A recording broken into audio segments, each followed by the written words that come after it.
Bueno, buenas tardes. Antes de nada hay que cumplir un trámite, siguiendo ese proverbio, refrán español que dice es de bien nacidos ser agradecidos, y entonces hay que dar las gracias a la organización de este 6º Congreso por traernos aquí y por darnos la oportunidad de exponer nuestras ideas en este contexto. Dicho esto, pues vamos a pasar a explicar un poco de qué va el asunto del que vamos a hablar. El sistema del materialismo filosófico de Gustavo Bueno. El sistema del materialismo filosófico de Gustavo Bueno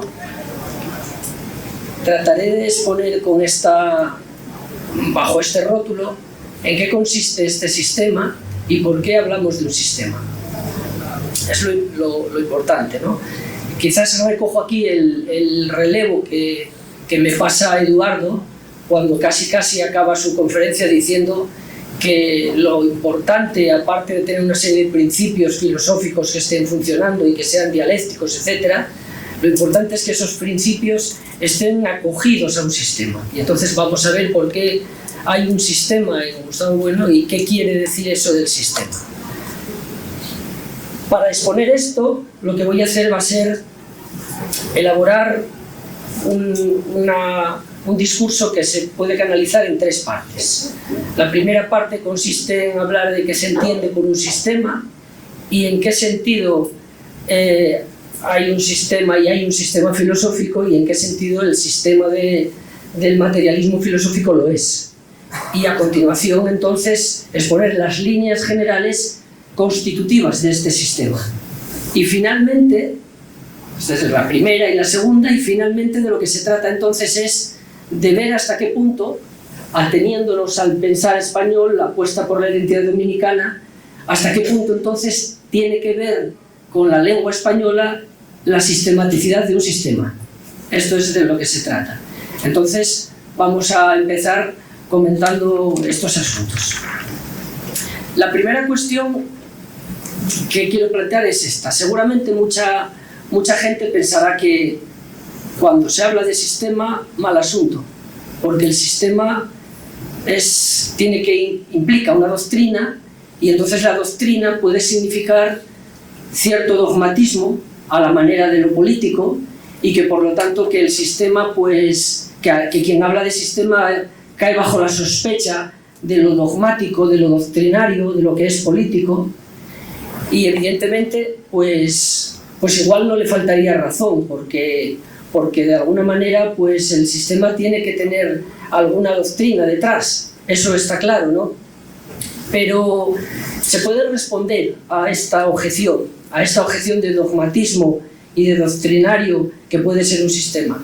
Y la respuesta es que efectivamente pues los sistemas filosóficos pues tienen parte de ideológicos, pero no todas las ideologías son filosofías.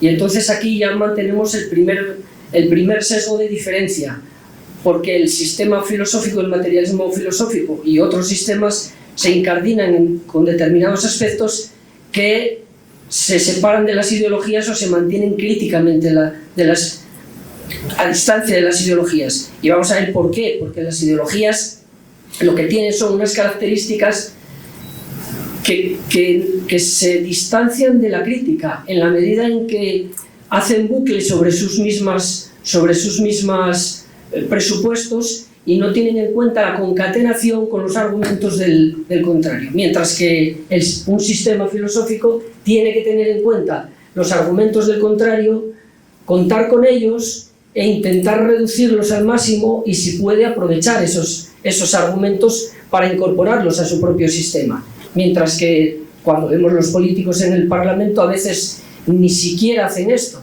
porque se escuchan y se contestan otras cosas, ni siquiera tienen en cuenta la argumentación. Entonces esto es muy importante.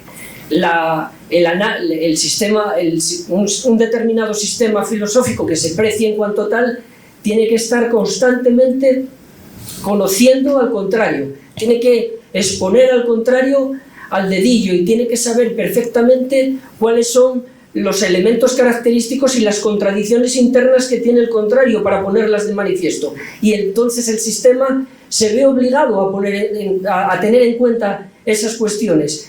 Si el sistema no hace esto, ya estaría muy distanciado de serlo. Ya podríamos decir que no es sistema. Y por lo tanto, diremos que frente a esa acusación que planteaba yo de alguna manera como una reducción al absurdo al principio, pues el sistema que se precie de sistematismo filosófico no cumple esa característica de la ideología. Bien, por lo tanto se entenderá que un sistema filosófico se da en un campo de batalla como en un campo de batalla frente a los otros sistemas, y con ellos tiene que concatenar, y de alguna manera muchas veces se utiliza la expresión o la imagen de los soldados cruzando sus espadas. Es decir, el sistematismo filosófico supone cruzar las espadas con los otros. Vamos a leer unas palabras de Gustavo Bueno donde se dice más o menos esto para, digamos, confirmar o reafirmar el argumento que quiero manejar, ¿no? Dice: el sistema de todas las doctrinas particulares, pero concatenadas entre sí, se ofrecerá no en virtud de una supuesta interna luz absoluta, sino, entre otras cosas, por su capacidad reductora de los otros sistemas alternativos y por su capacidad de incorporar el mayor número posible de contenidos del presente con el cual habrá que tener contacto una y otra vez. Por lo tanto, el planteamiento sistemático de la filosofía, de aquí se colige que también es diferente al de las ciencias. No tiene nada que ver con una ciencia, porque la ciencia, el proceder de la ciencia es completamente de otra manera. Ya lo diremos más adelante, pero completamente de otra manera. Bien, claro, ¿cómo que es un campo de batalla? Aquí tenemos que introducir otra idea. ¿Cómo que el sistema filosófico se da en un campo de batalla? Pues aquí tenemos que introducir la idea de la implantación política de la filosofía. Es decir, la implantación política de la filosofía supone que la filosofía está verdaderamente anudada a la ciudad, al Estado, y que anudada con el Estado tiene que bregar con la conciencia histórica, con la conciencia política. La conciencia filosófica tiene que bregar con otras formas de conciencia, y con ellas está incardinadas, igual que otras ideologías, y frente a ellas tiene que oponerse. Y en este sentido, la conciencia política o la implantación política de la filosofía significa la oposición, en primer lugar, a la implantación gnóstica, que supone que la implantación gnóstica, que es de tradición platónica, y ya aparece en algunas obras de Platón por parte de Sócrates, quien dice: esos filósofos que se apartan de la ciudad o que no quieren saber nada, cuáles son las genealogías de los oligarcas, etcétera, etcétera. Esta es la implantación gnóstica. La implantación política, contrariamente a lo que pudiéramos pensar, tampoco es la implantación política en el sentido del partidismo, sino la implantación de una conciencia que está entregada a las otras formas de conciencia y con ellas está constantemente concatenada. Entonces, en este sentido, la filosofía pues nace como sistema en el contexto de esas ciudades que suponen una suerte de torbellino entre procesos de confluencia y procesos de segregación, y donde se dan algunos mapamundis ya que tienen que ver pues con las culturas que confluyen, como pasa en Grecia, y entonces aparece esa forma nueva de pensar que es la filosofía, y que es la filosofía sistemática, y que tenemos por primera vez en el caso de Platón. Bueno, sin embargo, dicho todo esto, claro, cuando hablamos de sistema hay que tener mucho cuidado, porque los sistemas son de mucha manera, de muchas formas. Podemos hablar de sistemas axiomáticos o de otro tipo de sistemas. Y entonces, cuando aquí hablamos de un sistema, pues no estamos hablando de un sistema en el sentido axiomático. Un sistema en el sentido axiomático es el sistema que supone la existencia de unos principios y de unas conclusiones y de unos términos que se van sucediendo a partir de los principios hasta llegar a las conclusiones últimas. Pero ese sistema, incluso algunas filosofías han pretendido pues suponerse que son como axiomas o como la geometría, que es la que maneja este tipo de axiomas, ¿no? Parto del punto de la recta de la figura y entonces a partir de ahí deducimos toda la geometría. Pero en el caso de la filosofía, tal como la pensamos nosotros, no se da este caso, ¿no? Porque el sistema, ni siquiera los filósofos los filósofos que plantean su filosofía como una suerte de geometría, pues se dice en un sentido axiomático. Esto es más representativo que efectivo, porque el sistema que se supone geométrico, cuando parte de una idea, pongamos por caso la de sustancia, ya está introduciendo otras ideas por el medio. Es decir, que tiene una forma más circular que axiomática. Entonces, si el concepto de sistema no podemos decir de él que estamos hablando de un sistema axiomático, ¿cómo tenemos que concebir los sistemas? Gustavo Bueno ha dicho que el materialismo filosófico es un sistema, ante todo, estromático, negando la posibilidad de pensar el materialismo filosófico como un sistema estromático, como un sistema axiomático. ¿Qué significa aquí entonces un sistema estromático? Un sistema estromático quiere decir, vamos a verlo, quiere decir que el sistema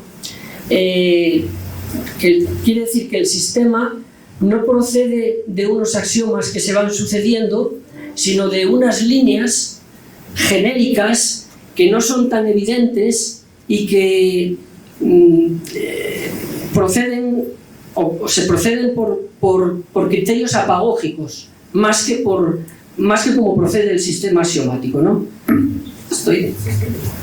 Si puedo hacer esto y esto para poder leer bien lo que quiero decirles. En este caso, pues Gustavo Bueno establece una serie de líneas que caracterizarían el sistema estromático, que voy a pasar a leerlas, ¿no? En el caso del sistema estromático dice: el universo se entenderá como accesible, en primera línea, accesible a la experiencia empírica, recibiendo su unidad de una parte suya, el sujeto operatorio humano. Es decir, que el universo se concibe como universo antrópico. Se llama esto el principio antrópico débil. Segunda línea estromática: la pluralidad del universo es real y no aparente, como se propone desde el acosmismo de Parménides.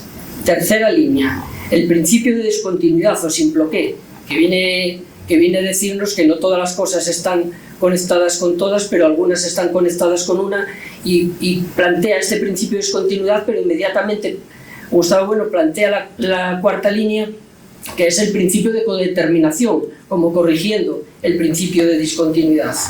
Quinta línea: el principio de conformación de las cosas que constituyen el mundo es a la escala de clases, es decir, que el mundo, las cosas que tiene el mundo están enclasadas. Y ya finalmente la sexta tesis, la tesis que se plantea, la multiplicidad constitutiva del universo en el regresus, no supone que la realidad queda agotada en este supuesto, sino que la realidad es más que el mundo, es más que esa realidad empírica de la primera línea que decíamos anteriormente. Entonces, en este caso hay que pensar que la perspectiva del materialismo filosófico es una perspectiva más bien estromática y no una perspectiva axiomática, como decíamos. Entonces, el sistema del materialismo filosófico es un sistema estromático. No obstante, conviene aclarar que el materialismo filosófico es parte de una idea de sistema también.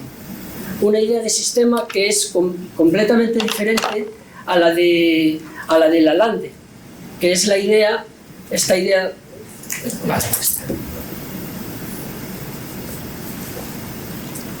de una idea diferente a la de Lalande, que es la idea que supone que los sistemas son una suerte de organismos que están compuestos por elementos, etc. Y entonces esta idea también es rechazada por la perspectiva del materialismo filosófico. Bien, vamos a ver entonces cómo podemos aplicar esto ahora a la filosofía. Estas ideas que hemos conjugado, cómo las podemos aplicar ahora a la filosofía. Podemos utilizar, la filosofía trabaja con ideas, que a su vez trabaja con conceptos. Pero estos conceptos tampoco se queda la cosa ahí, porque estos conceptos trabajan también con objetos. Entonces, los sistemas filosóficos trabajan con ideas. Podemos ver estas ideas, analizar estas ideas desde un punto de vista estructural o desde un punto de vista genético. Desde un punto de vista estructural podríamos situar las ideas como cabeceras de columna de una matriz, y podemos situar los sistemas como cabeceras de fila de esa misma matriz, de tal manera que casi todos los sistemas filosóficos trabajan con las mismas ideas, solo que las ordenan de una manera completamente diferente. Esto hace suponer que los sistemas filosóficos son independientes unos de otros, pero no es así, porque están concatenados. Lo que ocurre es que están concatenados como alternativas unos de los otros. Y también podemos pensar los sistemas filosóficos desde un punto de vista genético, es decir, como proveniendo unos de los otros en una suerte de historia. Y esta es, de alguna manera, la dialéctica de los sistemas filosóficos. Si suponemos que los sistemas filosóficos nos remiten a libros de filosofía, libros donde se plasman esas ideas en términos léxicos o complejos de términos léxicos, tenemos un criterio para establecer que los sistemas filosóficos tampoco son sistemas puramente mentales, porque tenemos los elementos, diríamos, terminológicos referenciales en esos libros de filosofía, y entonces en esos libros donde se escriben las ideas filosóficas, y entonces ahí ya tenemos de alguna manera el criterio para apresar o agrupar esos sistemas filosóficos, ¿no? Veamos un texto, a ver si lo encuentro, que dice Gustavo Bueno. Dice: las ideas son contenidos homólogos en diferentes sistemas. Podríamos partir de situaciones completamente alejadas de supuestos mentalistas para explicarlas. En libros llamados filosóficos podríamos decir que las ideas se mantienen en términos o complejos de términos léxicos que operan en tales libros, y estos términos o complejos de términos léxicos constituyen los significantes corpóreos que remiten a significados que a su vez contienen alguna base corpórea de manera directa o indirectamente, y en consecuencia un sistema filosófico podría considerarse como un sistema alternativo a los otros, pero ese sistema filosófico no estará formado por todas las concatenaciones, sino por una concatenación determinada. Entonces ahí es donde nos encontramos con los criterios que nos permiten hablar del materialismo filosófico como un sistema. Ahora bien, cuando tenemos que establecer en qué consiste ese materialismo filosófico, podemos hacerlo también de varias maneras.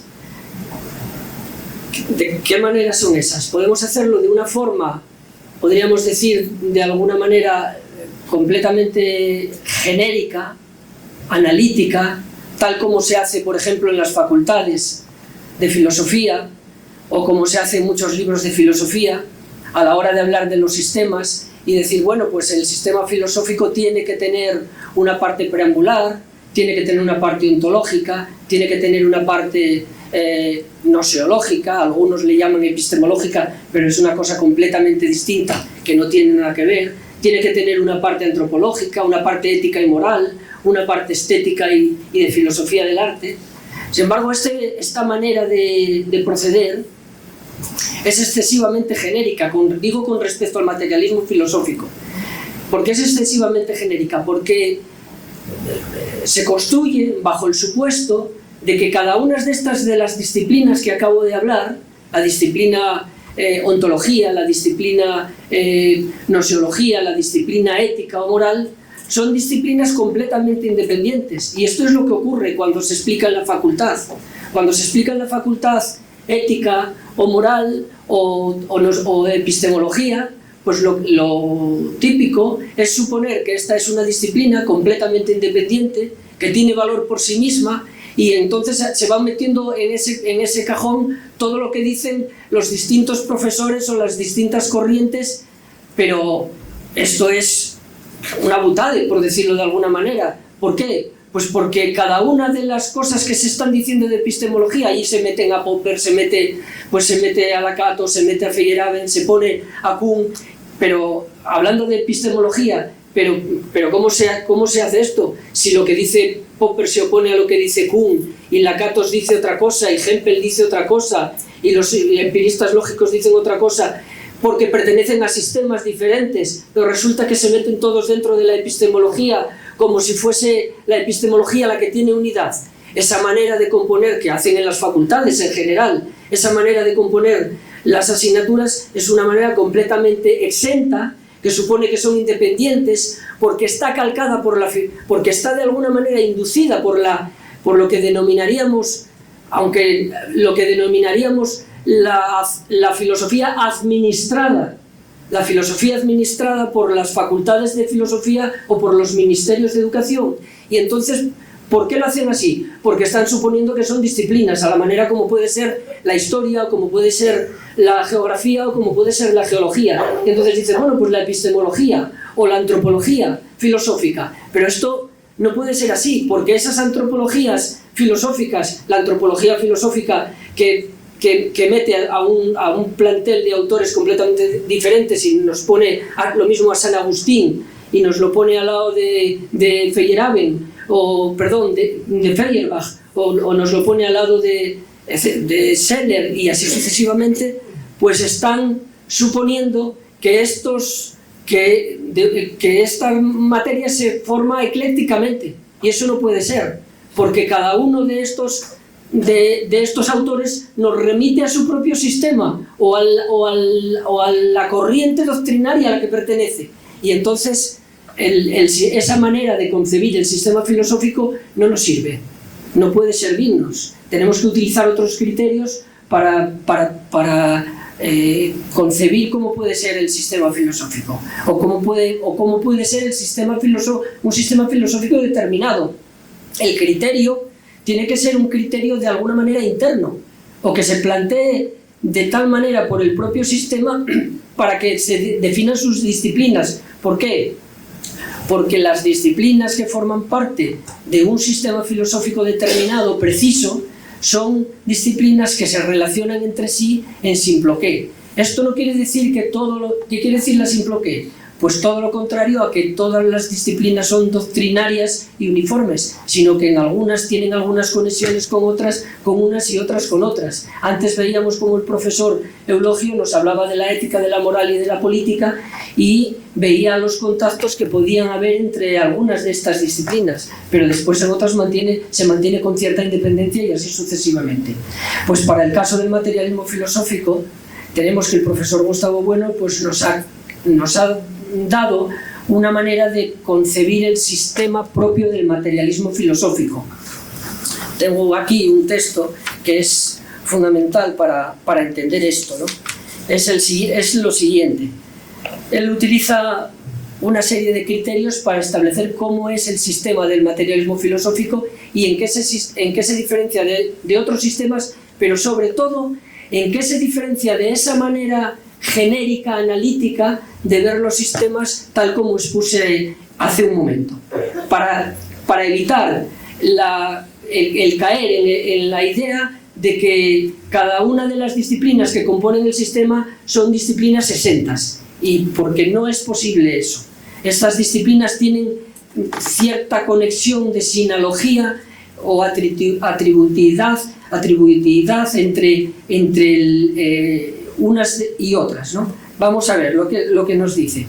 Nos dice, el primer criterio es el criterio de la amplitud, de tal manera que tendremos disciplinas que se suponen ideas centradas o alineadas o inscritas en cada uno de los espacios del mundo real, y después otras disciplinas que no se circunscriben a ideas centradas, sino que son genéricas, y disciplinas que no versan sobre el espacio cosmológico o sobre el espacio antropológico. Y en virtud de este, y después otro segundo criterio, aquellas disciplinas que son morfológicas y aquellas disciplinas que son lisológicas. Esto rápidamente se entiende básicamente así. Por ejemplo, un mapa de escala 1/50.000 es lisológico con respecto de un mapa de escala 1/15.000, que son los que utilizan los arquitectos. ¿Por qué? Porque en el mapa de escala 1/15.000 aparecen las morfologías de los edificios. Sin embargo, en el mapa de escala 1/50.000 esas morfologías desaparecen y lo que aparecen son las curvas de nivel con una equidistancia que es la que marca el mapa. Por lo tanto, hay aquí una diferencia entre el tratamiento que nos hace un mapa de escala 1/15.000 y un mapa de escala 1. Pongo este ejemplo de la cartografía para que nos demos cuenta de que en filosofía también puede ser así. Pues, por ejemplo, en el materialismo filosófico, la ontología que nos habla de materia ontológico general M, de materia ontológico especial M sub I, o de ego trascendental E, es lisológico con respecto a otros momentos del propio materialismo filosófico. Esto es lo que quiere decir Gustavo Bueno con esto. Entonces, en función de estos dos criterios, el criterio de la amplitud y el criterio de la distinción entre lo morfológico y lo lisológico, pues nos ofrece un conjunto de 16 disciplinas que constituyen el materialismo filosófico. Bien. Estas disciplinas, ya tiró de ellas en una charla que dio ayer Axel, y en esa charla pues, nos explicó algunas. Simplemente voy a leer algunas para que se vea cómo funciona el sistema, porque después yo voy a pasar a explicar en qué consiste el sistema, intentando dar algunas ideas, aunque no todo, porque es imposible. Pues entonces, según estos criterios, las disciplinas agrupadas bajo la denominación filosofía especial serían disciplinas cosmológicas, donde tendríamos, por ejemplo, disciplinas abstractas o lisológicas, como dije antes, filosofía natural abstracta, disciplinas morfológicas, filosofía de estructuras y procesos inorgánicos. Habría una línea biológica que hablaría de la filosofía de las ciencias biológicas desde una perspectiva abstracta, como la idea de vida, de organismo, de medio, desde una disciplina morfológica por filosofía de la evolución. Habría una línea del eje circular, disciplinas abstractas, antropología filosófica, disciplinas morfológicas, filosofía de la historia. Habría una del eje angular, porque aquí se está empleando la idea de que voy a pasar a hablar ahora de ella, la idea de espacio antropológico, y así sucesivamente hasta llegar pues, a las disciplinas agrupadas en la denominación proemial, y entonces hablaría de metafilosofía, perifilosofía, historia de la filosofía, historia filosófica de la filosofía, etc., ¿no? Este es el planteamiento que hace Gustavo Bueno. Claro, lo ideal ahora, entonces, una vez visto de una forma bastante atropellada y apresurada en qué consisten los sistemas, por qué hablamos del sistema en el contexto de la implantación política de la ciudad, cómo los sistemas tienen que ser cómo la concepción que tenemos de los sistemas, del sistema filosófico, no es una concepción, diríamos, axiomática, sino estromática. Y ya visto que una vez visto incluso esto, y que tenemos una idea de sistema, que es el que trata con ideas y que tampoco se puede hacer de una forma genérica ni analítica, lo suyo sería proceder ahora a explicar todas y cada una de estas disciplinas para que nosotros pudiésemos ver con más o menos detalle las características sistemáticas del materialismo filosófico. Esto prácticamente sería ahora imposible, porque requiere remover todos estos elementos. Sin embargo, yo voy a ofrecer algunos rasgos generales también sistemáticamente. Para poder ofrecer estos rasgos generales más o menos sistemáticamente, voy a emplear la idea del espacio antropológico. El espacio antropológico es una idea característica del materialismo filosófico que nos permite entender qué se entiende por hombre, para decirlo así de una forma entendible, de una manera extensional, refiriéndonos a las cosas humanas que agrupa esta idea de hombre. Vamos a poner un ejemplo. Cuando yo digo, siguiendo Aristóteles, claro, cuando decimos el hombre es un ser racional, pues resulta que la expresión es un ser racional ya tiene que estar de alguna manera metida en esa idea de hombre que estoy diciendo. Y por otra parte, esa racionalidad, pues es mejor decir, pues el hombre es un ser que come pan, porque la racionalidad está en el comer pan, o en el fabricar arcos, o en el fabricar armas, aunque se piense que no. Entonces, esa cantidad de contenidos, que son materiales antropológicos, pues todos esos contenidos están dentro del hombre. De alguna manera hay una cantidad infinita, pero no por razones puramente empíricas de que encontremos esa cantidad de materiales, sino por razones filosóficas. Agrupamos a todos esos materiales en lo que llamamos el espacio antropológico. Este espacio antropológico puede agrupar todos los materiales antropológicos conforme a 3 ejes completamente distintos, pero que además distintos los ejes desde el punto de vista esencial, pero que sustancialmente los ejes serán conectados, por lo que veremos ahora. Entonces, el espacio antropológico diremos de él que tiene un eje circular en el que se recogen todas las cosas que tienen que ver con los seres humanos, pero que son además personales. Son las relaciones de los seres humanos con los seres humanos. Pues, por ejemplo, la vida política está recogida en el eje circular. Pues está recogida en el eje circular un parlamento, porque se mantienen las relaciones o la ceremonia del matrimonio. Cuando se hace el matrimonio está dentro del eje circular. Bien. Hay otro eje dentro del espacio antropológico, que es el eje radial. Llamamos el eje radial aquel que agrupa todas aquellas componentes que tienen que ver con lo que tradicionalmente se ha llamado naturaleza. Pues tiene que ver con el eje radial las estrellas, los ríos, las montañas, pero también cuestiones que tienen que ver con la tecnología, pues una máquina de vapor, por ejemplo. Una catapulta también podría tener que ver, en cierta manera, con el eje radial en cuanto a tecnología, aunque también va a tener que ver con el eje angular, visto desde otra perspectiva. Y después un eje angular, que tiene que ver con la relación que mantienen los seres humanos con los animales. Bien, por lo tanto, el espacio antropológico, tal como se presenta desde la perspectiva del materialismo filosófico, es un espacio triaxial, tiene 3 ejes, es un espacio triaxial. Los espacios, cada filosofía tiene su espacio antropológico.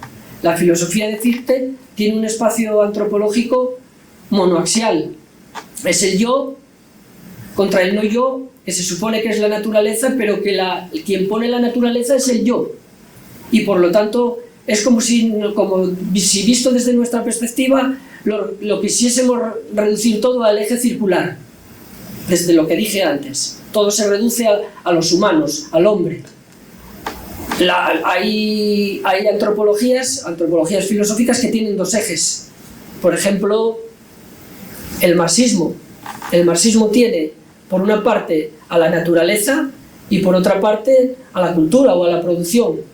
O Hegel, que tiene, o Kant, el reino de la libertad y el reino de la naturaleza. Tiene 2 ejes. Desde nuestra perspectiva, lo que nosotros llamamos el eje radial y el eje circular.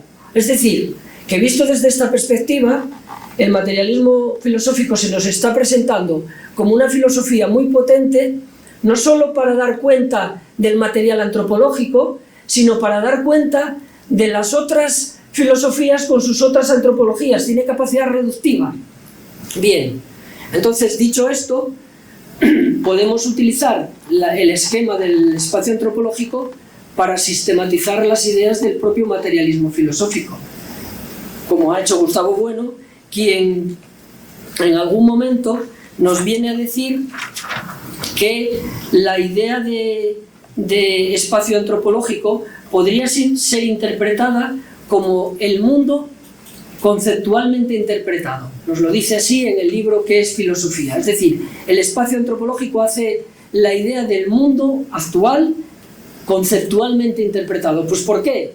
Pues porque el espacio antropológico, desde la perspectiva del eje circular, supone pues teorías políticas o teorías que tengan sociológicas, etcétera, desde la perspectiva del eje radial, tiene que ver con la interpretación de cuestiones cosmológicas, pero también con la interpretación de ciencias y de las artes o de la tecnología, y desde la perspectiva del eje angular, pues que tiene que ver con los animales, decíamos, pues el eje angular nos remite pues a las religiones. Y entonces, utilizando el espacio antropológico del materialismo filosófico, podemos ver cómo esta sistematicidad del materialismo se presenta, que desde el eje circular podríamos analizar la idea de política o de sociedad política, desde el eje radial podríamos analizar la idea de ciencia, desde el eje angular podríamos analizar la idea de religión. Y no solamente estas ideas, sino más ideas. Y entonces, lo que tocaría entonces ahora es exponer más o menos, en el tiempo que dé aquí, pues algunas de estas ideas, pero que ya estamos viendo que caen dentro del sistema que el propio sistema del materialismo filosófico tiene. Y entonces, pues una primera idea sería la idea de ciencia. Vamos a decir alguna desde el materialismo filosófico, entonces, teniendo en cuenta el eje radial, pues una de estas ideas es la idea de ciencia. La idea de ciencia pues supone el remover otro conjunto de ideas por parte del materialismo filosófico, pues como son la idea de verdad o la misma idea de hombre o la misma idea de cultura, se están removiendo desde la propia idea de ciencia. Entonces vemos aquí la simploqué de la que hablábamos antes, y el sistematismo. Bien, desde la perspectiva de la idea de ciencia tenemos lo siguiente, para dar unas pinceladas, ¿no? La primera cosa que podríamos decir es que en el contexto del materialismo filosófico se supone que tratar la idea de ciencia se trata desde una de estas disciplinas que vimos antes, que es el enfoque gnoseológico y no el enfoque epistemológico. ¿Y por qué? Pues porque el enfoque gnoseológico tiene que ver con lo que desde la Edad Media se concebía como de unitate et distinctiones scientiarum, es decir, sobre la unidad y la distinción de las ciencias. Esto es lo que trata el enfoque gnoseológico. ¿Y por qué no lo llamamos epistemológico? Porque el enfoque epistemológico trata en los conocimientos en general y no las ciencias solo. Y los conocimientos tienen que ver con otras ideas, con la idea de sujeto y objeto. Aquí en esta sala y en muchas ocasiones y en lecturas seguramente que hemos visto tratar de estas palabras, la palabra epistemología, la palabra epistemológico o la palabra epistémico. Unas veces con esto se quiere decir lo que nosotros llamamos gnoseológico, otras veces se quiere decir la cuestión sujeto-objeto, y otras veces no sé muy bien lo que se quiere decir. Muchas veces quiere decir metodológico, otras veces parece que se está hablando de Foucault en el sentido de los cambios de episteme, y por lo tanto da lugar a confusión. Nosotros desde la perspectiva del materialismo filosófico apartamos completamente la idea de epistemología, la dejamos simplemente para los tratamientos que tienen que ver con sujeto-objeto, o bien por reducción del sujeto al objeto, o bien por reducción del objeto al sujeto, o bien porque el sujeto y el objeto, como hace Adam Schaff en el libro Verdad e Historia, o bien porque el sujeto y el objeto se ponen yuxtapuestos, y suponemos que un tratamiento epistemológico es lo que llamamos nosotros una perspectiva más diamérica, donde se concatenan el sujeto a través del objeto y así sucesivamente, pero no vamos a entrar en esto. Eso es en el tratamiento de idea de ciencia. En el tratamiento de idea de ciencia, pues nos lleva también a otro punto, que las ciencias son múltiples, numerosas, que no se puede hablar de ciencia, que hablar de ciencia es que la ciencia es una idea, pero que la realidad es la existencia de ciencias particulares completamente inmanentes, cada una a su campo. Cada una establece verdades en su propio campo y que además son inconmensurables entre sí, y que además que cuando se constituyen y generan el campo, ese campo segrega de su entorno lo que no tiene que ver con esa ciencia. Como por ejemplo, cuando estamos hablando de geometría, Para nada tenemos en cuenta el peso ni el color. El color queda para la óptica o para la teoría de la luz, pero nada para la geometría. Por eso, a veces, cuando los puntillistas de finales del siglo XIX tenían aquella teoría de la luz para después Seurat, Signac, para aquella teoría de la luz que después convertía en geometría y que con el paso del tiempo dio lugar al cubismo, pues estaban más o menos delirando, porque ¿qué tiene que ver las formas y figuras que aparecen en el cuadro con los colores? Y deliraban también cuando suponían que los puntitos que estaban dibujando, pues que Pizarro, por ejemplo, en esos paisajes que pintaba sobre el París que se estaba construyendo del barón Haussmann, y entonces resulta que esos puntitos, decían, esos puntitos a una distancia determinada se juntan y ese es el fenómeno de la luz. Estaban hablando de la luz, pero ¿qué tiene que ver el color? Pues nada, en absoluto nada. Entonces, ¿qué ocurre? Pues ¿por qué las ciencias son inconmensurables entre sí? Porque para que se forme una ciencia se forma porque los sujetos que la componen y que la trabajan con términos y con operaciones y a través de manejar esos términos, de separarlos y aproximarlos, dan lugar o con esas operaciones, dan lugar a unas relaciones, y esas relaciones tienen cierta objetividad. Cuando van constituyendo esa objetividad, como ocurre en el cálculo vectorial, cuando estamos trabajando con vectores, sumamos vectores, multiplicamos un vector por un escalar, y inmediatamente que multiplicamos el vector por el escalar desaparece como número natural o como número entero, entra a formar parte del circuito general del cálculo de vectores. Lo que nos arroja el cálculo de vectores es otro vector, y además estos vectores cumplen una serie de propiedades: la propiedad conmutativa, la propiedad asociativa, el elemento neutro, y entonces estas propiedades que cumplen el campo de los vectores son propiedades que nos están remitiendo a relaciones, y estas relaciones dan lugar a verdades determinadas. Y lo más curioso del asunto es que no nos remiten a nada más que a la grafía con la que estamos trabajando, porque esos son los cuerpos con los que se trabaja en el campo de las matemáticas. Entonces, ¿esto qué significa? Que las ciencias, desde un punto de vista nociológico, son inconmensurables entre sí. El campo de vectores, el cálculo de vectores no tiene nada que ver con el cálculo, por ejemplo, infinitesimal, y entonces las matemáticas, hasta incluso dentro de lo que llamamos las matemáticas, pues hay inconmensurabilidades, y no digamos nada cuando se quieren formar ciencias que se conforman a partir de unas supuestas disciplinas que son que se les suele llamar auxiliares, o que forman síntesis, como pasa en el campo de la geografía.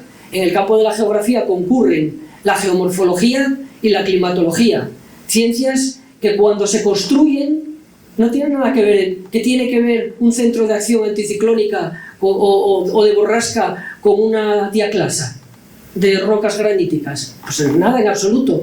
Unas se construyen a partir de la teoría de la tectónica de placas y de todos los procesos geomorfológicos de erosión, etc., y otras se construyen a partir de la física y, por ejemplo, de los momentos de rotación, de la fuerza de Coriolis, etc., para dar lugar a la climatología. Por lo tanto, una de las características de la reflexión filosófica del materialismo es que las ciencias son múltiples, contradictorias, construyen verdades que chocan entre sí y que no son procesos parciales de una verdad absoluta. Esa verdad absoluta no existe por ningún lugar. Cada ciencia construye su verdad. Esto es uno de los rasgos de esta idea de ciencia que se maneja desde el materialismo filosófico. Otra, muy importante, yo creo que con esto, para dar una idea de ciencia, es suficiente: que las ciencias son operatorias y que se deben a sujetos operatorios. Y esto es muy importante porque aquí está una cuestión clave que está muy de moda hoy y hace unos años, con todo el tema de la posmodernidad y de la verdad y del relativismo. Las ciencias están hechas por sujetos operatorios, y estos sujetos operatorios trabajan con términos. Cuando una ciencia, en donde está el sujeto operatorio trabajando con términos, establece una serie de relaciones que dan lugar al cierre, Este incluye la segregación del sujeto. ¿Qué significa la segregación del sujeto? ¿Que la ciencia va a vivir sola sin el sujeto? No. Que cualquier sujeto que entre en esa ciencia y vuelva a hacer el proceso, por ejemplo, el teorema de la hipotenusa, el cuadrado de la hipotenusa es igual al cuadrado de los catetos. Cualquier persona que desarrolle esta teoría va a obtener el mismo resultado, porque es conducido por la objetividad de los términos que aparecen ahí concatenados. Y al ser conducido por esa objetividad, se establece una verdad que es una verdad, no diremos que es una verdad absoluta, sino que es una verdad relativa a la ciencia, pero una verdad completamente objetiva, y que entonces no cabe hablar aquí ya de que esto es relativo. Y lo mismo pasaría, pues por ejemplo, cuando se analiza desde la geología los procesos de la Piaz o los procesos kársticos, que es el proceso de formación de paisajes por disolución calcárea. Ahí el sujeto, una vez que se establece que es el Lapiaz y cómo son los procesos, pues el sujeto queda completamente al margen. Y cualquier otro sujeto, sea del país que sea y sea de la cultura que sea, estas ciencias que son capaces de segregar al sujeto y construir verdades objetivas, que desde la perspectiva del materialismo filosófico denominamos identidades sintéticas, que se construyen a partir de contextos que llamamos contextos determinantes, estas ciencias las llamamos alfa operatorias. Es una convención dentro del materialismo, se llaman alfa operatorias para dar la idea de que segregan al sujeto. Sin embargo, hay otras que no segregan al sujeto, porque no lo pueden segregar, porque el sujeto está constitutivamente dentro de las ciencias, de dos maneras: como sujeto temático y como sujeto nosiológico, es decir, como científico. Antes, la profesora anterior nos habló de la sociología, y ella misma era el sujeto nosiológico, en la medida en que es la científica. Pero dentro de su ciencia, que era una estadística, había sujetos dominicanos, mexicanos, etc. Siempre es así. En las ciencias que llamamos humanas, son ciencias humanas precisamente porque dentro de sus campos están los humanos. Y las operaciones que hace el sujeto nosiológico, esto es importantísimo, las operaciones que hace el sujeto nosiológico son operaciones similares a las de los sujetos del campo. Dicho al revés, cuando atribuimos operaciones a los sujetos del campo, son operaciones que hace el sujeto nosiológico. Cuando yo digo que César cruzó el Rubicón, César no existe hoy. A César tenemos acceso por las reliquias y por los relatos, por los textos que nos quedan. Cuando quiero componer la historia de Roma, lo que hago es leer esos textos, comprobar las reliquias, mirar a otros historiadores y a continuación decir lo que hizo César. Y cuando digo César cruzó el Rubicón, el que lo estoy cruzando soy yo, y recreando la figura de César. No lo está cruzando César porque César no existe, porque el pasado no existe, todas las ciencias son del presente. Todas las ciencias son del presente. Otra cosa es que nosotros, con las reliquias y los relatos del presente, reconstruyamos las cosas que llamamos del pasado. ¿Qué quiere decir esto? Que esas ciencias que tienen doble plano operatorio, que tienen el sujeto en su campo y como sujeto nosiológico, constitutivamente siempre son problemáticas. De ahí que las ciencias humanas tengan constantemente conflicto y se reproduzca el conflicto. Y ahí es donde se han basado mucho los teóricos de la posmodernidad, pero porque no han tenido en cuenta que las ciencias humanas están constitutivamente compuestas de dos planos operatorios, un plano alfa y un plano beta. Es decir, que es como si se reprodujese en las ciencias humanas la situación que se da entre la diferencia entre ciencias humanas y ciencias no humanas, ni etológicas.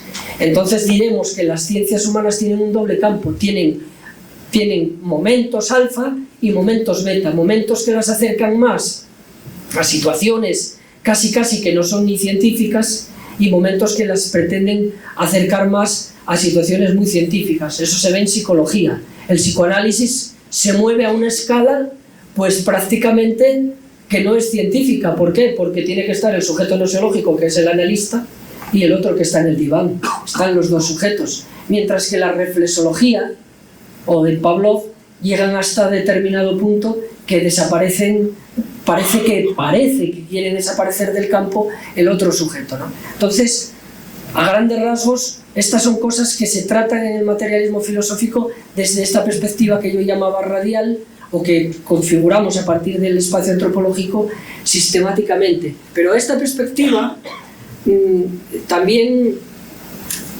nos sirve para aplicar después a otros muchos campos. El materialismo filosófico no solo trata, en este punto del eje radial, no solo trata de la idea de ciencia, también de las ideas de técnica y de tecnología. Gustavo Bueno ha utilizado, porque claro, las ciencias provienen de las técnicas, la geometría de la agrimensura, la geografía de la exploración, no vienen de la curiosidad del ser humano. Eso son cuestiones completamente metafísicas. Las ciencias siempre tienen que estar vinculadas a algunas técnicas. Cuando superan esa fase técnica, estamos hablando entonces ya de teoremas científicos, y cuando ya tenemos teoremas científicos y los intercalamos con distintos objetivos o aparatos, entonces aparecen las tecnologías. Y esta es una cuestión fundamental que se trabaja desde el materialismo filosófico en este campo que estamos intentando sistematizar. Muchísimas más cosas. También la teoría del arte tiene que ver con las técnicas y con la tecnología, y se trata desde esta perspectiva, aunque después se llega a otras cuestiones también muy interesantes. O también otros libros de Bueno que tienen que ver con las técnicas y las tecnologías y con la teoría del arte, como fue por ejemplo el libro Televisión, Apariencia y Verdad, donde ahí se está trabajando en esta misma perspectiva del eje radial, y otras muchas cosas, pero para que nos hagamos una idea. Bien, voy a dejar esto del eje radial porque quiero que me dé tiempo a hablar del eje angular y del eje... como idea que se trabaja... Que me quedan 5 minutos, pues esto va más rápido todavía. Bien, desde la perspectiva del eje circular, pues está la idea de sociedad política. Aquí tenemos cómo se trabaja la idea de sociedad política. La sociedad política se da en el eje circular. Gustavo Bueno ha publicado varios libros sobre esto. El libro quizás, bueno, en el caso del eje radial era el libro, los 5 volúmenes de la teoría del cierre de categoría. En el caso del eje circular, el libro quizás más importante sea el primer ensayo sobre las categorías de las ciencias políticas, y ahí nos establece qué se entiende por sociedad política. Las ideas clave, a mi juicio, aquí son la idea de sociedad política, la idea de eutasia. La eutasia, antes nombraba Eulogio la idea de eutasia. La eutasia es una idea clave para entender cómo se mantiene una sociedad política, y cómo aquellas sociedades políticas que acaban o que perecen, pues hay que analizarlas desde la perspectiva de pérdida de eutasia o desde la perspectiva de distasia, por decirlo más conceptualmente, ¿no? El tratamiento aquí de la idea de sociedad política ha sido un tratamiento muy complejo, porque en el libro se propone una circularidad entre un aspecto primero noseológico, por eso he empezado primero por la ciencia, entre el aspecto noseológico que nos remite luego a la idea de sociedad política. ¿Por qué? Porque se ve que las ciencias, o las llamadas ciencias políticas, pues son insuficientes para dar un tratamiento de la idea de sociedad política, y entonces esa insuficiencia pues nos hace regresar hasta una idea de sociedad política, y esa idea de sociedad política nos permite establecer o elaborar una crítica muy potente pues al conjunto de corrientes sobre la sociedad política que existen en la actualidad. Sin ir más lejos, pues por ejemplo, a esas corrientes que todavía, a la manera de Rawls, por ejemplo, que todavía mantienen pues la existencia del hombre natural en el sentido de Hobbes o en el sentido de Rousseau, porque no se puede decir que los hombres se reúnen y que la voluntad general de todos los hombres, porque estos hombres de los que habla Rawls o que habla Rousseau son en el fondo mónadas, y entonces eso está completamente desfasado en virtud de los estudios de la antropología y de la arqueología, porque lo que encontramos no es un hombre natural nunca, sino sociedades más primitivas o menos primitivas que confluyen entre sí, y cuando confluyen entre sí y generan una divergencia objetiva en ese contexto, dan lugar a una reestructuración de la infraestructura en la que estaban dadas y generan una sociedad completamente a esa sociedad natural que constituyen. No explico estos términos porque si no, en el tiempo no me da, ¿no? Y entonces, a partir de ahí se generan, pues bueno, muchas críticas. Hay que tener en cuenta que para escribir este libro, Gustavo Bueno, y para poder clasificar las distintas tipologías de sociedades políticas que hay, pues ha utilizado la idea de Estado como idea clave. Pero no porque el materialismo filosófico sea un estatismo, sino porque el Estado es clave porque históricamente las formas de la existencia de las sociedades políticas son el Estado, y porque el Estado nos permite hablar entonces de sociedades protoestatales, de sociedades estatales y de sociedades postestatales, o al menos de intencionalmente postestatales, como plantea por ejemplo el marxismo, el anarquismo o el anarcosindicalismo, que con la globalización piensa que van a desaparecer todos los estados y que entonces los individuos como sujetos, pero eso es música celestial, no tiene nada que ver con la realidad. Eso es música celestial, como es música celestial la teoría marxista. Y ahí se analiza también pues el concepto de apropiación, de propiedad, del concepto de eliminación del Estado por parte del marxismo, del anarquismo y así sucesivamente. Es decir, que en este contexto, el materialismo filosófico en este contexto circular se convierte en una forma potentísima de eliminar toda la superchería de corrientes ideológicas que nos encontramos, con toda esa superchería de corrientes ideológicas, y entonces estoy pensando pues en Habermas, por ejemplo, o en Rawls, o estoy pensando en el mismo Popper con la sociedad abierta y sus enemigos, que es pues o incluso habría que pensar en los propios nazis cuando formulan la idea del Estado total, porque eso es prácticamente imposible, porque el Estado siempre se da en un entorno, y es imposible, y Hannah Arendt, por ejemplo, pues ¿por qué? Pues porque es imposible. Se puede hablar de totalitarismo como quien habla de totalitarismo generalmente lo que quiere decir es que eran muy malos, no quiere decir nada concreto, porque desde una perspectiva filosófica el totalitarismo es imposible, porque siempre se le escapan elementos antropológicos o de otro tipo que la sociedad no contempla, y entonces y no porque esto no se dice contra los que van contra el totalitarismo, que a lo mejor en ese sentido somos solidarios de ellos, sino contra los propios totalitaristas cuando formulan la teoría del Estado total. En ese sentido es en el que lo digo también. Bien, y así, a grandes rasgos podría ser este. En cuanto a la tercera idea, es la idea de religión.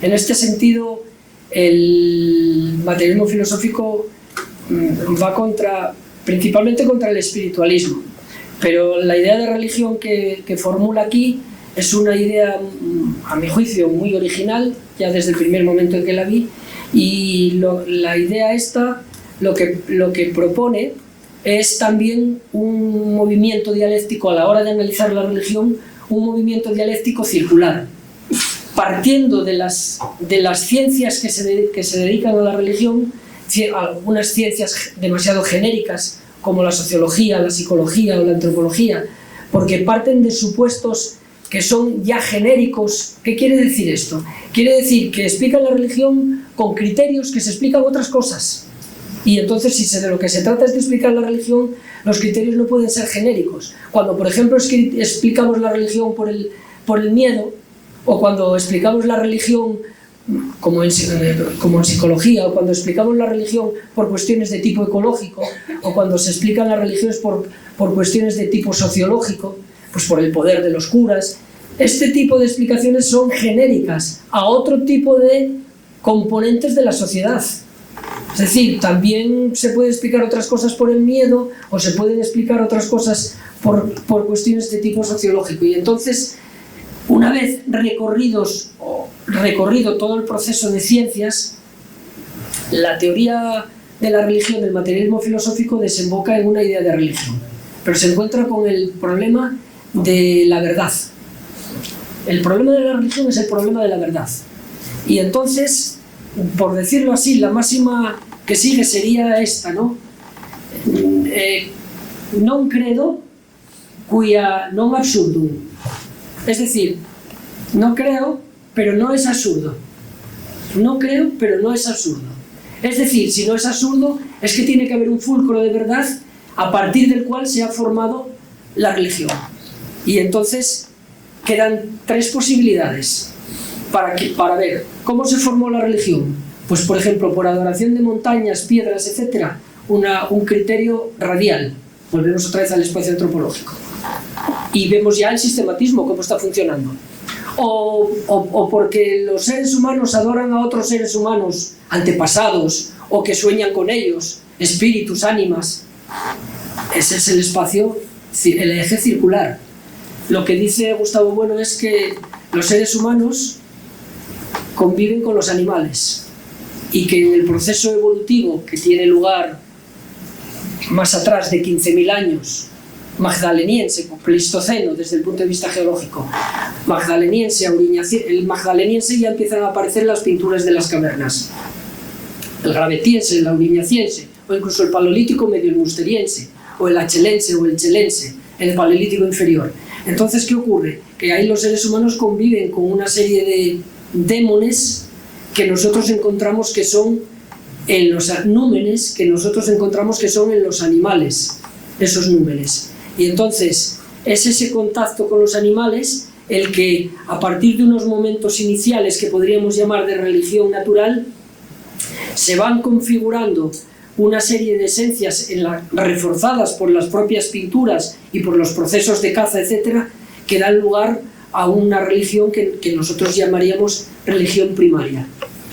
Esa religión primaria, hacia el Neolítico, cuando ocurre la sedentarización, pero también la crisis climática, que hace que los animales se paren, se desaparezcan, que podríamos hablar incluso de un proceso de ocultación del numen, de un proceso de ocultación, entonces empiezan a aparecer las religiones politeístas con los animales que son antropomórficos, en el sentido, con los dioses antropomórficos, con los egipcios que tienen cabeza de perro o de chacal o cocodrilo, o incluso en algunas tribus de las selvas actuales, tribus actuales de la selva del Amazonas, pues algunas tribus que todavía están pensando en los animales todavía hablando del tatuaje, me acuerdo de leer un texto que decía de un indio amazónico que decía: si no me pinto ni me tatúo, ni llevo mis plumas ni mi taparrabos, soy igual que un animal. Es decir, lo que queda manifiesto aquí es que el hombre empieza a separarse de los animales, pero empezando a concebirlos como númenes religiosos, Entonces esta es la tesis fundamental de la luminosidad de los animales, porque los animales empiezan a ser centros de voluntad y acción que actúan y que se ocultan cuando los va a cazar, etc.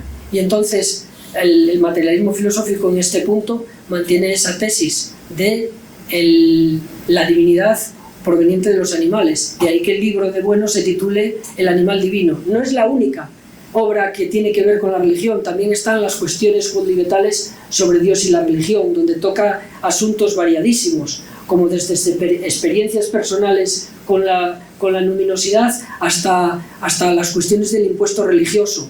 Otra obra muy importante que escribió en un libro que firmó conjuntamente con el Papa Benedicto XVI, Dios salve a la razón.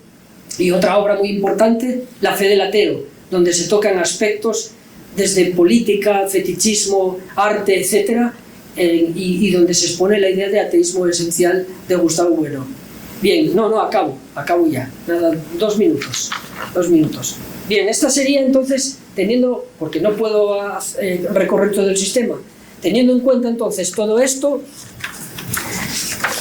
este mundo conceptuado, sin embargo, no es toda la realidad.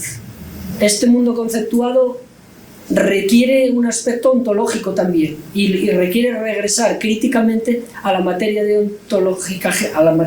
ontológico general para mostrar que no se agota la realidad aquí. Y en este sentido habría que hablar de la ontología y de las ideas de la materia ontológico general, materia ontológico especial, las materialidades primogenéricas, segundogenéricas, terciogenéricas y así sucesivamente. Pero voy a saltar sin más para acabar, porque ya me premian por ahí, voy a saltar sin más a la idea de la lengua. Y entonces la cuestión que se plantea es la siguiente, que tiene que ver con el sistema. Nada, no pasa nada. Eso, más abajo no va, que dicen en mi pueblo. Pues voy a centrarme en lo que hay aquí para no... En un artículo que se publicó en el portfolio de las fiestas del Santo de mayo de 2025 en Santo Domingo de la Calzada, en España, Gustavo Bueno Sánchez, y que se titulaba 101 años de Gustavo Bueno, Gustavo Bueno Sánchez señala cómo la defensa de España y del pasado imperial y de la lengua española son rasgos de la filosofía de Gustavo Bueno. Asimismo, recalcaba cómo esa defensa empieza por el hecho según el cual el sistema filosófico está precisamente pensado en español, por lo que defiende el materialismo, que el sistema del materialismo filosófico está incardinado de forma inseparable con la lengua española, entreverado con el español. Piénsese, por ejemplo, en el concepto de lo trascendental, que no es el kantiano el que tiene el materialismo filosófico, sino que es un concepto categorialmente jurídico que después se ontologiza por Gustavo Bueno, o el concepto de fenómeno, que son conceptos españoles que se utilizan en el materialismo filosófico. Dice Gustavo Bueno Sánchez que el materialismo filosófico está hibridado con el español. Esto es cierto. ¿Por qué? Porque está formado a partir del léxico que se extrae del propio español. Está formado a partir de ese léxico. Y porque en este sistema la idea de España es clave, pero la idea de España nos remite directamente a la lengua, a esa lengua que se formó a partir de la Escuela de Toledo y que después de la Escuela de Toledo como castellano, y esto lo recogen más filósofos como Unamuno, desborda los límites de Castilla y llega a América, y entonces se convierte en una lengua universal que hoy habla pues todo lo que está abajo del Río Grande, por decirlo así, no todo lo que está al sur del Río Grande. Desde esta perspectiva habría que suponer, ya no hay que suponer que el español no sea una lengua universal, como algunos suponen que lo es el inglés, el francés, el alemán, el chino o el ruso, que son las lenguas de los imperios que hoy están pugnando por arrinconar, por ejemplo, al español. Ni siquiera tenemos que reivindicar esto, hay que llevarlo a la práctica ya, no hay que reivindicarlo ni pedirlo, porque ya lo es. Esto es una cosa que ya lo es. Bien, se ha dicho aquí, ¿no? Conceptos como ser, estar, unidad, cosa, identidad. Yo diría, dentro del materialismo filosófico, neologismos como diamérico, metamérico, apotético, paratético, diamórfosis, alotético, autotético, son neologismos del materialismo filosófico que tienen como sustrato en el que se apoyan el español, y son lenguas y son términos que en la medida en que los trabajemos vertirán sobre el español, crearán sobre el español más. Y acabo ya, y voy a leer esto ya para acabar diciendo esto. El hecho del entreveramiento recíproco entre el materialismo filosófico y el español tienen dos consecuencias muy importantes relativas a la unidad de la propia lengua, pero que involucra al propio sistema filosófico. En primer lugar, una consecuencia que se determina desde un punto de vista acintra. El sistema del materialismo filosófico supone una resistencia en dos planos. Por un lado, en la medida en que se constituyen el baluarte al que pueden acogerse quienes pretendan resistir los embates de los vendavales de las lenguas vernáculas, el catalán, el vasco, el gallego, el aymara, el quechua, etc. De igual manera, constituye el aparato crítico en español contra las formas más múltiples de las diferentes cosmovisiones y contra las distintas modulaciones de la ilusión etnológica. En suma, contra el mito de la cultura.